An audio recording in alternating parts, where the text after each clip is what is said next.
A couple of days ago, Jerusalem Post reported something that I thought was quite groundbreaking in Israel. And what it was is there was a number of Jewish worshipers who are now able to pray on the Temple Mount. Now, despite this report, the Israeli police say that there's been no change in the decades-old policy, but it's being reported that in full view of the police, that there are a number of people who are praying. In reading on in the article, it says the prayers were recited in full view of the immediate proximity of the police officers escorting the group around the Temple Mount.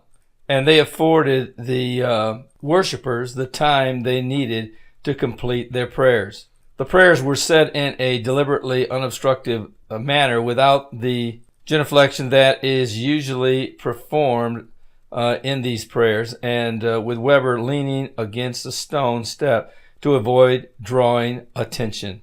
Weber said that he and his fellow worshipers deliberately conduct their prayers in a manner that is not extrovert or to antagonize people, and the police do not intervene when they do it in this way.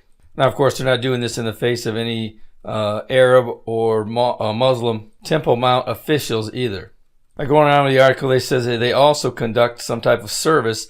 A truncated version of the full morning prayer service was conducted in a very discreet manner, but the worshipers were nevertheless clearly participating in a discernible Jewish prayer service.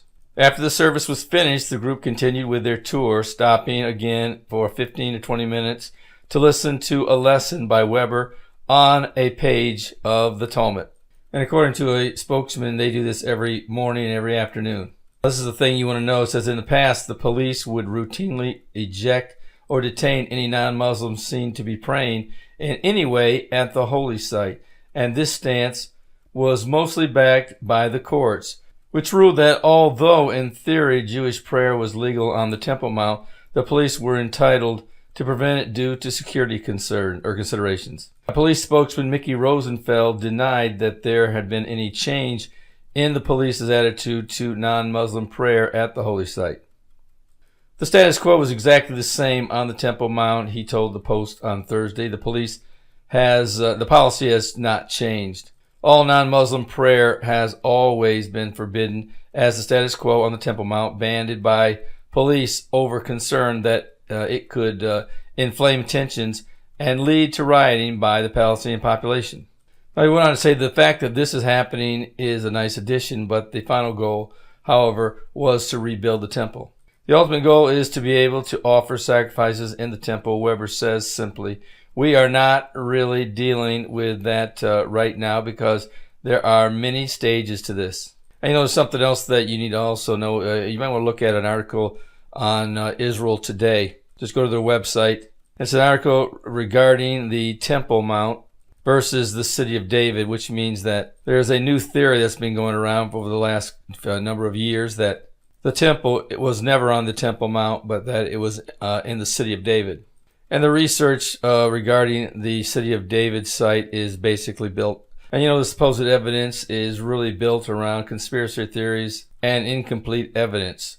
But I would encourage you to go and take a look at that article. And let me say this right here. One of the reasons why there's not more evidence regarding the Temple Mount itself is because no one is allowed on the Temple Mount to do any type of digging or archaeology work. But I can guarantee you one group of people know it's the Temple Mount, and that is the Arab population and those who are in charge of the temple property at this time. And one thing that you need to know is this right here, is that when the Muslim world overcame Israel, the first thing they did was build a mosque on the temple area that they knew was the Jewish holy site, which is the Temple Mount today, and that's where that mosque stands today. They didn't even consider the city of David. I have a feeling that underneath the temple site there are a number of compartments and rooms, and it's been rumored, of course this is a rumor, that the Ark of the Covenant is housed down there and has been for centuries. It's been rumored that the Arab world is terrified to even go anywhere near it. And the beauty of all this is that when the temple is rebuilt, the Ark of the Covenant may very well be brought forth, and we as Christians may see that before we are actually raptured. But again, that is just speculation on my part. But I do believe that the Ark of the Covenant will surface again. But the question is whether or not it will be brought to the surface under a peace process or under simply just a directive by the international community. And what I mean by the international community is I mean the Trump administration and the new administration in the UK. This is something that you should not overlook. The fact that Boris Johnson won by a landslide, and I believe that Donald Trump is on his way to doing the same thing, and also receiving a huge mandate in both the House and the Senate come 2020. That's something that you may want to start thinking about is this presidential duel that is about ready to be created in Johnson and Trump. It would not shock me a bit if they mandated that the Jews are able to rebuild their temple on the Temple Mount and are given an area of the Temple Mount in order to do it. I'm just of the mind to believe that these two individuals simply don't care about what the international world might think. So don't be too shocked if, in fact, Trump recognizes the temple and the Temple Mount to be Israel's eternal religious center. Now, a lot of people believe in the prophetic world that the Temple Mount will eventually be built under some type of peace accord that will be established when the peace with many outlined in Daniel 9:27 is created. And that could very well be the case. But I would not rule out the fact that President Trump and Boris Johnson may team up together and decide to recognize the Temple Mount as, at least even more, maybe more of a portion of it, to be set aside to be Israel's religious property so that they can build their temple. And Trump is less than a year away from being reelected. I can't imagine what he's going to do with the power that I believe he's going to have due to the fact that he has no constraints in his last 4 years as President of the United States. So certainly, no, it wouldn't shock me a bit if he, in an attempt to get the Palestinians to come back to the negotiating table and to agree to his peace proposal, that in doing so, he declares Israel the rightful heirs to the Temple Mount.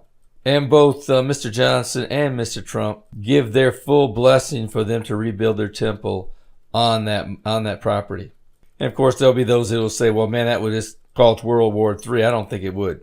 Certainly, there may be rioting or there may be considerable uproar in the Arab world, but the bottom line is, back in 1948, when Israel declared that they were a nation, there has been war after war after war, and have been every effort to get Israel to get out of their God-given land.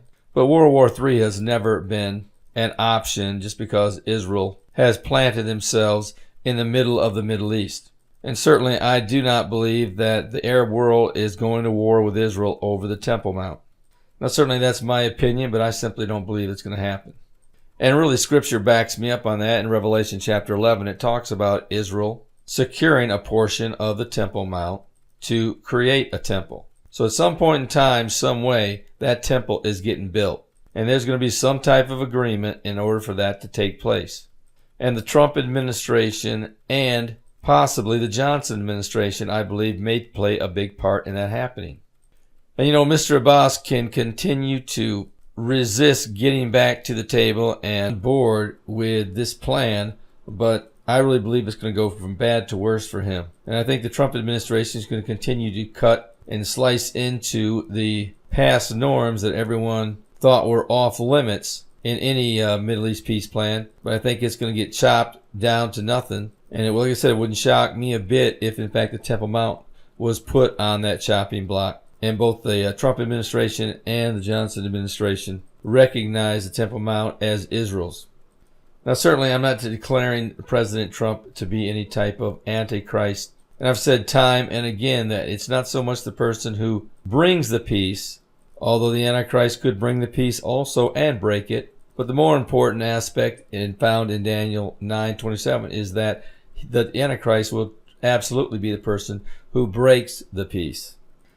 Something you may also not want to rule out is that Trump may do something really outrageous in order to bolster the Netanyahu administration and his prospects for being reelected in March of 2020. But certainly I believe that the Temple Mount must be a focal point coming into 2020. You know, the Bible says it will be a centerpiece in the last days, and it's simply not yet. And, you know, I look for that to happen at any time. Well, I hope that I've given you something to think about going into 2020. But I hope the most important thing that you think about coming into this year, next year, is that if you don't know the Lord, your time is running out. You need to come to the Lord as soon as possible. And if you do know the Lord, you need to get a copy of my Tribulation Period Survival Guide. You need to get it in the hands of every lost friend and loved one that you know. Or at least let them know that I have the free version online. In some way, get that in their hands. Whether you want a free version or the paid version where you can hand it to your lost friend or loved one, go down to the description section of this video, get a copy or multiple copies and treat them like tracts and give them to your lost friends and loved ones. Well, I hope you'll do that. Well, this is Terry Malone with the Calvary Prophecy Report.